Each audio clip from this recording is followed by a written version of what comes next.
Hi ಸ್ನೇಹಿತರೆ, ಜೀವಿಕೆ study ಚಾನಲ್ಗೆ ಸ್ವಾಗತ. ನೀವು ಇನ್ನು ನಮ್ಮ ಚಾನಲ್ಗೆ ಸಬ್ಸ್ಕ್ರೈಬರ್ ಆಗಿಲ್ಲ ಅಂದರೆ ಕೂಡಲೇ ಸಬ್ಸ್ಕ್ರೈಬರ್ ಆಗಿ. ಇವತ್ತಿನ ದಿನ ಮಾರ್ಚ್ 28 ಮತ್ತು 29ರ ಪ್ರಮುಖ ಪ್ರಚಲಿತ ಘಟನೆಗಳು. ಮೊದಲನೇ ಪ್ರಶ್ನೆ, ಇತ್ತೀಚೆಗೆ ಯಾವ ಭಾರತೀಯ ಆಟಗಾರ ವೃತ್ತಿಪರ ಬ್ಯಾಡ್ಮಿಂಟನ್ನಿಂದ ನಿವೃತ್ತಿ ಘೋಷಿಸಿದ್ದಾರೆ?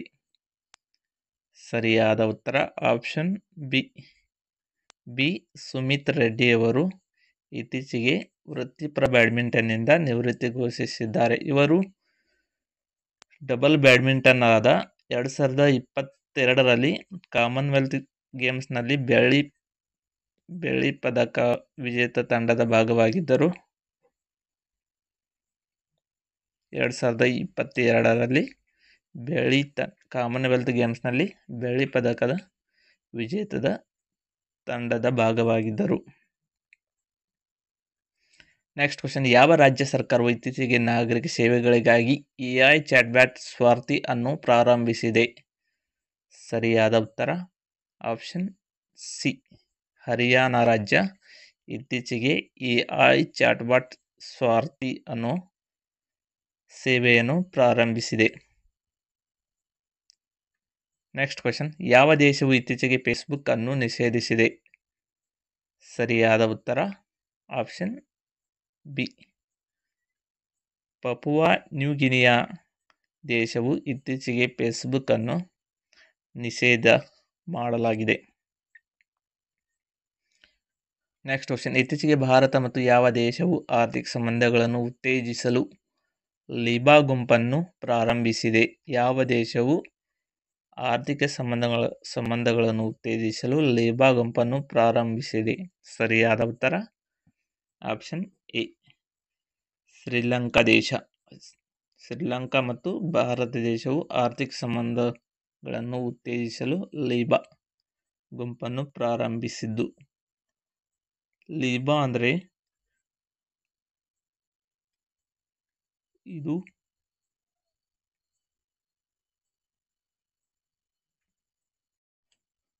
Lanka India business association. ಇದು ಲಿಬಾ ಅಂದರೆ ಲಂಕಾ ಬಿಸಿನೆಸ್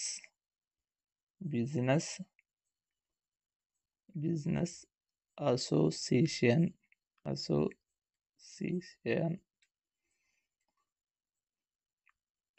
ನೆಕ್ಸ್ಟ್ ಕ್ವಶನ್, ಇತ್ತೀಚೆಗೆ ಯಾರು ವಿಶ್ವದ 2ನೇ ಅತಿ ದೊಡ್ಡ ಚಹಾ ರಫ್ತುದಾರ ದೇಶವಾಗಿದೆ? 2024ರ ಯಾರು ವಿಶ್ವದ ಅತಿ ದೊಡ್ಡ ಚಹಾ ರಫ್ತುದಾರ ದೇಶವಾಗಿದೆ? ಸರಿಯಾದ ಉತ್ತರ ಆಪ್ಷನ್ ಡಿ ಭಾರತ ದೇಶ. ಮೊದಲನೇದು ಕೆನ್ಯಾ ದೇಶ ಅತಿ ಹೆಚ್ಚು ಚಹಾ ರಫ್ತುದಾರ ದೇಶವಾಗಿದ್ದು, next Bharat. Next question, Khelo India para ಗೇಮ್ಸ್ನ ಇತ್ತೀಚೆಗೆ 2ನೇ ಆವೃತ್ತಿಯಲ್ಲಿ ಯಾರು ಅಗ್ರಸ್ಥಾನ ಪಡೆದಿದ್ದಾರೆ? ಸರಿಯಾದ ಉತ್ತರ ಆಪ್ಷನ್ ಬಿ ಹರಿಯಾಣ ರಾಜ್ಯ ಖೇಲೋ ಇಂಡಿಯಾ ಪ್ಯಾರಾ ಗೇಮ್ಸ್ನ 2ನೇ ಆವೃತ್ತಿಯಲ್ಲಿ ಅಗ್ರಸ್ಥಾನ ಪಡೆದಿದ್ದು.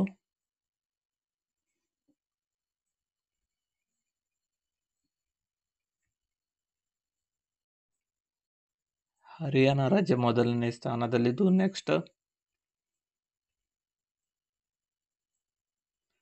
ತಮಿಳುನಾಡು 2ನೇ ಸ್ಥಾನ, ತಮಿಳುನಾಡು 3ನೇದಾಗಿ ಉತ್ತರ ಪ್ರದೇಶ, ಮೊದಲನೆಯದು Haryana, next Tamil Nadu, next Uttar Pradesh. Next question, ಯಾವ ರಾಜ್ಯವು ಇತ್ತೀಚೆಗೆ ಹಿರಿಯರ ನಾಗರಿಕರ ಆಯೋಗವನ್ನು ಸ್ಥಾಪಿಸಿದ ಮೊದಲ ರಾಜ್ಯವಾಗಿದೆ? ಸರಿಯಾದ ಉತ್ತರ ಆಪ್ಷನ್ ಎ ಕೇರಳ ರಾಜ್ಯವು ಹಿರಿಯರ ನಾಗರಿಕರ ಆಯೋಗವನ್ನು ಸ್ಥಾಪಿಸಿದ ಮೊದಲ ರಾಜ್ಯವಾಗಿದೆ. ನೆಕ್ಸ್ಟ್ ಕ್ವಶನ್, ಇತ್ತೀಚೆಗೆ ರಕ್ಷಣಾ ಸಚಿವಾಲಯ 2025ನೇ ವರ್ಷವನ್ನು ಕೆಳಗಿನ ಯಾವುದರ ವರ್ಷವೆಂದು ಘೋಷಣೆ ಮಾಡಲಾಗಿದೆ? ಸರಿಯಾದ ಉತ್ತರ ಇದು ಆಪ್ಷನ್ ಬಿ ಸುಧಾರಣೆಗಳ ವರ್ಷವೆಂದು ಇತ್ತೀಚೆಗೆ ರಕ್ಷಣಾ ಸಚಿವಾಲಯ 2025ನೇ ವರ್ಷವನ್ನು ಸುಧಾರಣೆಗಳ ವರ್ಷವೆಂದು ಘೋಷಣೆ ಮಾಡಲಾಗಿದ್ದು. ನೆಕ್ಸ್ಟ್ ಕ್ವೆಶ್ಚನ್, ಪ್ರತಿ ವರ್ಷ ವಿಶ್ವ ರಂಗಭೂಮಿ ದಿನವನ್ನು ಯಾವಾಗ ಆಚರಿಸಲಾಗುತ್ತದೆ? ಸರಿಯಾದ ಉತ್ತರ ಆಪ್ಷನ್ ಡಿ. ಪ್ರತಿ ವರ್ಷ ಮಾರ್ಚ್ 27ರಂದು ವಿಶ್ವ ರಂಗಭೂಮಿ ದಿನವನ್ನು ಆಚರಿಸಲಾಗುತ್ತದೆ. ನೆಕ್ಸ್ಟ್ ಕ್ವಶನ್, ಇತ್ತೀಚೆಗೆ ನಿಧನರಾದ ಒಸಾಮು ಸುಜುಕಿ ಅವರಿಗೆ ಭಾರತ ಸರ್ಕಾರವು ಪದ್ಮಭೂಷಣ ಪ್ರಶಸ್ತಿಯನ್ನು ಕೆಳಗಿನ ಯಾವ ವರ್ಷದಲ್ಲಿ ನೀಡಿ ಗೌರವಿಸಲಾಯಿತು? ಸರಿಯಾದ ಉತ್ತರ ಆಪ್ಷನ್ ಸಿ. ಇದು 2007ರಲ್ಲಿ ಪದ್ಮಭೂಷಣ ಪ್ರಶಸ್ತಿಯನ್ನು ನೀಡಿ ಗೌರವಿಸಲಾಗಿದ್ದು. ನೆಕ್ಸ್ಟ್ ಕ್ವಶನ್, ಹಕ್ಕಿಪಿಕ್ಕಿ ಬುಡಕಟ್ಟು ಪ್ರಾಥಮಿಕವಾಗಿ ಯಾವ ರಾಜ್ಯದಲ್ಲಿ ಕಂಡುಬರುತ್ತದೆ? ಸರಿಯಾದ ಉತ್ತರ ಆಪ್ಷನ್ ಸಿ. ಕರ್ನಾಟಕ ರಾಜ್ಯದಲ್ಲಿ ಹಕ್ಕಿಪಿಕ್ಕಿ ಬುಡಕಟ್ಟು ಕಂಡುಬರುತ್ತದೆ. ನೆಕ್ಸ್ಟ್ ಕ್ವಶನ್, ಇತ್ತೀಚೆಗೆ ಬಿಡುಗಡೆಯಾದ ವಾರ್ಷಿಕ ವರದಿಯ ಪ್ರಕಾರ ಕರ್ನಾಟಕದಲ್ಲಿರುವ ಹುಲಿಗಳ ಸಂಖ್ಯೆ ಎಷ್ಟು? ಸರಿಯಾದ ಉತ್ತರ ಆಪ್ಷನ್ ಬಿ. 393.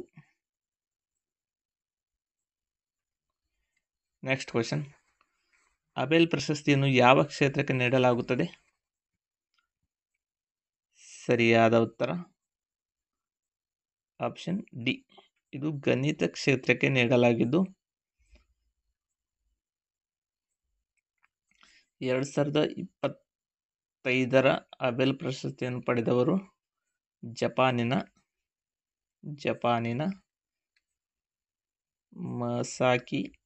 ಮಸಾಕಿ ಕಾಶಿವಾರ್ ಅವರಿಗೆ 2025ರ ಅಬೆಲ್ ಪ್ರಶಸ್ತಿಯನ್ನು ನೀಡಲಾಗಿದ್ದು ಇದು ಗಣಿತಶಾಸ್ತ್ರದ ನೊಬೆಲ್ ಎಂಬ ಪ್ರಸಿದ್ಧಿ ಪಡೆದಿರುವ ಅಬೆಲ್ ಪ್ರಶಸ್ತಿ. ನೆಕ್ಸ್ಟ್ ಕ್ವಶನ್, ಸರಸ್ವತಿ ಸಮ್ಮಾನ ಪ್ರಶಸ್ತಿ 2024ರ ಪುರಸ್ಕೃತ ಕವಿ ಯಾರು? ಸರಿಯಾದ ಉತ್ತರ ಆಪ್ಷನ್ ಎ. ಸಾಧು ಭದ್ರೇಶ್ ದಾಸ್. ಸರಸ್ವತಿ ಸಮ್ಮಾನ ಪ್ರಶಸ್ತಿ 2024ರ ಪುರಸ್ಕೃತ ಕವಿ ಸಾಧು ಭದ್ರೇಶ್ ದಾಸ್. ನೆಕ್ಸ್ಟ್ ಕ್ವಶನ್, ನೀಲಿ ಧ್ವಜ ಪ್ರಮಾಣೀಕರಣವನ್ನು ಪಡೆದ ಭಾರತದ ಕಡಲ ತೀರಗಳೆಷ್ಟು? ಸರಿಯಾದ ಉತ್ತರ ಆಪ್ಷನ್ ಎ. ಒಟ್ಟು 13. ನೀಲಿ ಧ್ವಜ ಪ್ರಮಾಣೀಕರಣವನ್ನು ಪಡೆದ ಭಾರತದ ಕಡಲ ತೀರಗಳೆಷ್ಟು? 13. ನೆಕ್ಸ್ಟ್ ಕ್ವಶನ್, ಭಾರತದ ಹೊಸ ಹಣಕಾಸು ಕಾರ್ಯದರ್ಶಿಯಾಗಿ ಯಾರನ್ನು ನೇಮಕ ಮಾಡಲಾಗಿದೆ? ಸರಿಯಾದ ಉತ್ತರ ಆಪ್ಷನ್ ಬಿ. ಅಜಯ್ ಸೇಠ್ ಅವರಿಗೆ ಹೊಸ ಹಣಕಾಸು ಕಾರ್ಯದರ್ಶಿಯಾಗಿ ನೇಮಕ ಮಾಡಲಾಗಿದ್ದು.